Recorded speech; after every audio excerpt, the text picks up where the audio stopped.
Corvo pode simbolizar a morte, a solidão, o azar, o mau presságio. Por outro lado, pode simbolizar também a astúcia, a cura, a sabedoria, a fertilidade e a esperança. Porquê corvo?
Corvo, em 1988, eu estudava num colégio de música, que é a Academia de Música de Santa Cecília, o qual agradeço imenso aos meus pais terem-me colocado lá, porque foi lá que eu entrei no bom caminho. Eu estudava em liceus oficiais e andava feito maluco lá a fazer asneiras na escola, a fazer diabruras, até que os meus pais então vais agora para um colégio para aprender. Já chega. E quando entrei no colégio, tentei destabilizar um bocado o ambiente, a levar os coleguinhas para aquelas músicas mais pronto, que eram moda na altura, que eram os Iron Maiden, aquelas músicas assim mais de Metallica e coisas assim. Mas pronto, dediquei-me mais ao violino, porque como era ensino integrado, tinha os outros colegas a estudar piano, violino, e nós fazíamos duetos, e foi aí que eu tomei o bom caminho e levei o violino mesmo a sério. Com essa escola, a viagem de finalistas, fomos a Londres. E em Londres, achei muito interessante, estavam uns corvos enormes dentro dos Jardins das Joias da Coroa, que foi um dos passeios que nós fizemos. E o meu pai mostrou uma máquina fotográfica, daquelas máquinas de antigamente, de rolo, era uma Zenit que ele tinha trazido da Rússia quando a Gulbenkian fez uma digressão. E a fotografia, e fiquei na expectativa. Era engraçado porque quando tirávamos uma fotografia de rolo nunca sabíamos se a fotografia tinha ficado bem. Era aquela ansiedade de esperar pela revelação. Também é interessante, não é? Havia mais magia no fundo. Havia aquela magia de será que saiu bem a fotografia? Fiquei curioso porque os corvos eram enormes, eles cortavam as guias das asas e os corvos só davam assim uns saltos, eles não conseguiam voar. Precisamente para eles não fugirem, cortavam-lhes as guias, que são umas pequenas peninhas que eles têm nas asas, e eles davam uns saltos e faziam aquele crucitar, que eles não grasnam, eles crucitam. E aquele... Exatamente. Que era típico do nosso grupo, os corvos. Foi um pouco por aí. Eu revelei a fotografia, fiquei com aquela paixão pelo bicho. Eu nunca tinha visto um corvo ao vivo e fiquei com essa paixão. E então, quando fui concertino de uma peça de teatro que era A Maldita Cocaína, do La Féria, lembro perfeitamente, todos nós sabemos, marcou-nos a vida de todos nós.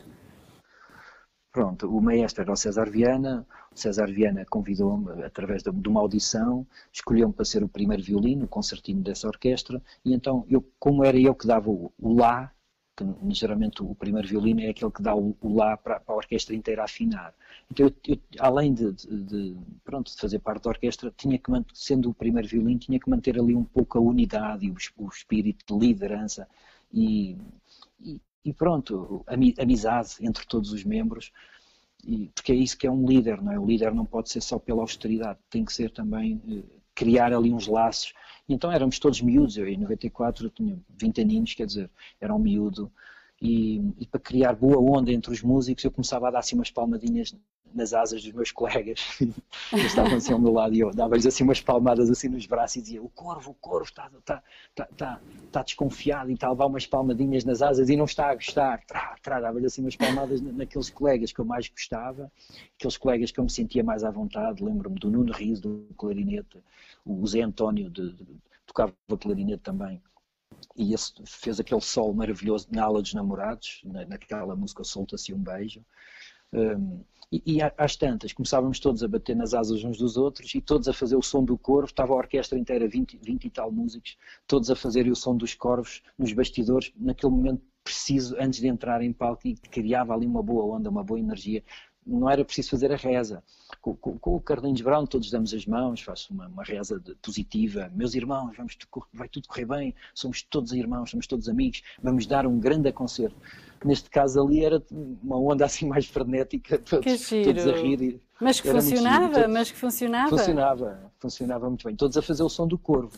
Ora, quando estávamos reunidos na casa do Pedro, que é um dos violinistas dos Corvos, e estávamos a escolher o nome do nosso quarteto de cordas, como seria o nome, a editora queria que a banda se chamasse Cordoaria. E nós perguntámos aos nossos amigos, ou seja, iríamos fazer uma homenagem, era uma homenagem em cordas, em quarteto de cordas, transportar para um universo de um quarteto de cordas a música mais emblemática dos Chutes e Pontapés, que foi o nosso primeiro CD, o nosso primeiro disco. E a editora Valentim de Carvalho, através da label Norte-Sul, achava que que o nome seria interessante ser Cordoaria. Nós falámos isto aos nossos amigos e familiares e todos disseram: não se metam nisso, esse nome de Cordoaria não é assim muito feliz. Lembrávamos logo da Cordoaria Nacional, não era? Os nossos amigos diziam: isso faz lembrar as estrebarias, faz lembrar os cavalos. Vocês são um quarteto, um quarteto de cordas, é uma coisa assim, mais clássica. E então estávamos na dúvida como é que nos vamos chamar, estávamos a tentar encontrar um nome, e o rapaz, o nosso violoncelista, que é o Casé, hoje em dia tocou muitos anos com o Tony Carreira e faz parte da banda da GNR, o Casé olhou para todos nós, olhou para mim, talvez tenha lembrado dessa situação da Maldita Cocaína, porque o Casé era um dos elementos também da orquestra, o violoncelista. E o Tiago Flores, que era outro elemento dos Corvos, também fazia parte da orquestra da Maldita Cocaína. Ou seja, e o Pedro, que estava na Holanda a estudar, quando eu não podia, porque tinha Quinta do Bill, o Pedro era o meu substituto oficial da orquestra da Maldita Cocaína. Então todos os Corvos já faziam parte da peça Maldita Cocaína, e pronto, fizeram parte da orquestra, ou seja, todos eles viram os corvos, todos ali, a orquestra inteira a fazer de corvo, e nós todos vestidos a pinguins, não é? Com aquelas casacas típicas da orquestra. E pronto, o Casé, quando olhou para mim, ele disse: rapazes, parece que teve assim uma ideia luminosa, ele disse: rapazes, por que não corvos? Nunca mais me vou esquecer. Ninguém pestanejou. Ninguém pestanejou, todos nós dissemos: a grande nome. Entretanto, o Rodrigo Leão, nós costumávamos ir ao Bairro Alto beber umas cervejinhas com o Rodrigo Leão, o próprio Rodrigo Leão, que foi um projeto que eu também fiz parte, disse assim: a grande nome, vocês escolheram um grande nome, é mesmo Corvos. Ainda mais certeza tiveram.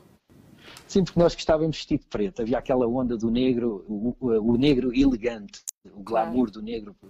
Quando íamos ao Bairro Alto, para entrar assim num clube, tínhamos que ir de sapatinho, assim, com certo glamour, e então, mesmo tocar violino, assim, com os braços, é como se fosse umas asas, não é? No fundo, o movimento dos braços é como se fosse umas asas. Os corvos imitam 27 sons, todos nós tínhamos o fascínio pelo número 27 também. Eu nasci a 7/2 de fevereiro. É engraçado que as minhas duas avós têm esse número também. A minha avó era do mesmo dia que eu, de nascimento, e tinha 55 anos de diferença de mim. Quando ela fez 77, eu fiz 22. Lá está o 2 e o 7. Havia muita coincidência com o número 27. A outra avó nasceu a 27, é engraçado, 27 de janeiro. Tinha duas avós aquarianas, tal e qual como eu. Nuno, eu apercebi-me nesta pesquisa que andei a fazer para preparar a sua entrevista que há um videoclipe de uma música que tem em que aparecem cenas precisamente do filme O Corvo. Um filme que eu penso que também nos marcou de alguma forma por causa do incidente mortal em que Brandon Lee acaba por morrer a filmar uma das cenas e que era o filho do Bruce Lee e era um ator ainda bastante jovem em ascensão. Porque a escolha dessas cenas desse filme, para além do nome ser o mesmo?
Bem, ainda no outro dia estive a falar com um colega músico.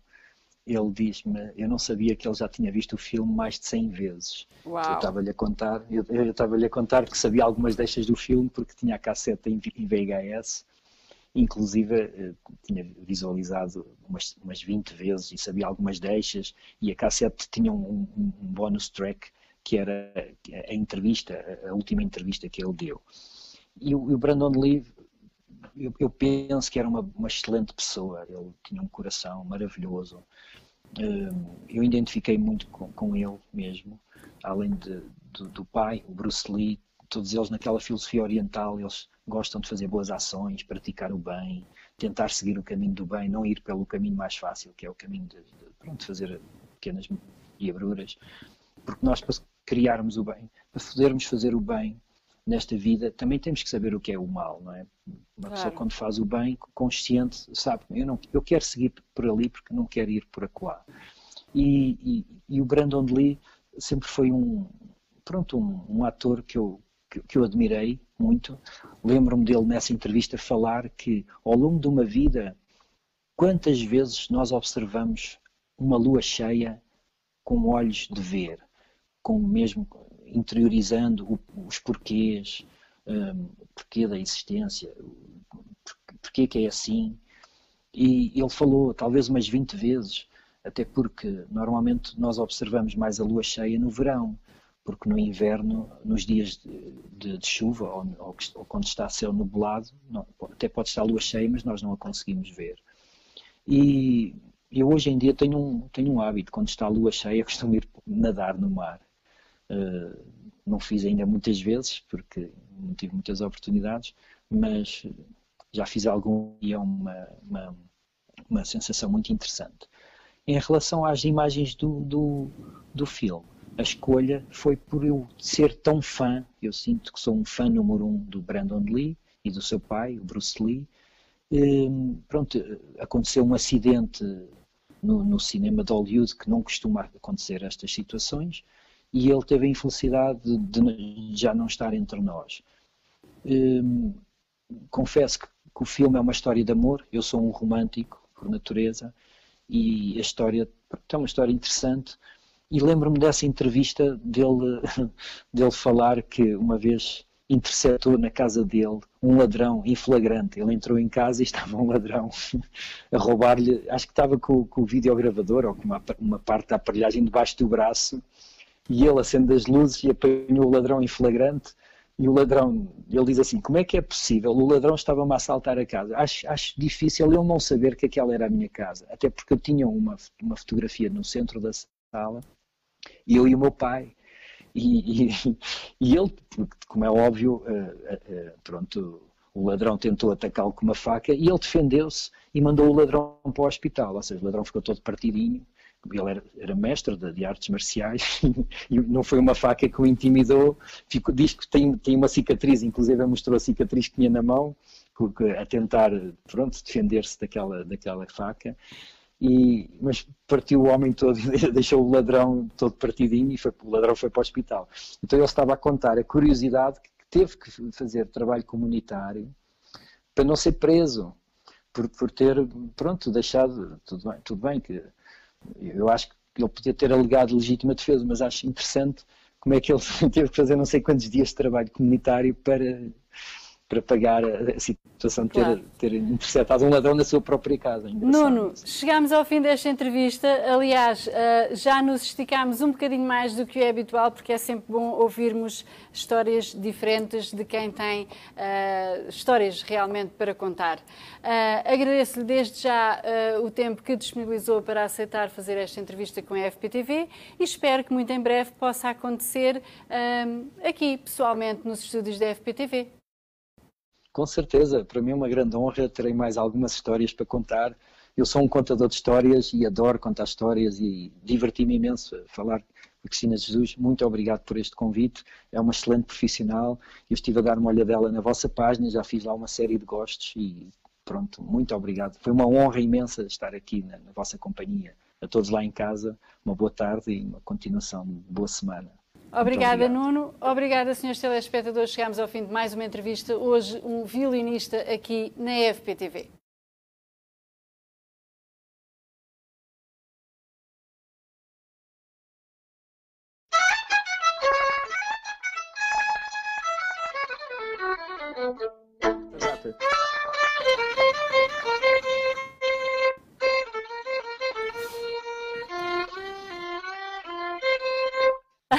Isto é Looney Tunes, lembra-se do Looney Tunes? Claro que me lembro, claro que me lembro. Pois é, que giro.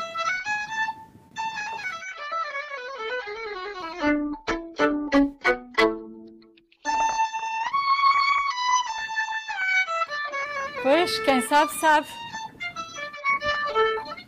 Uau!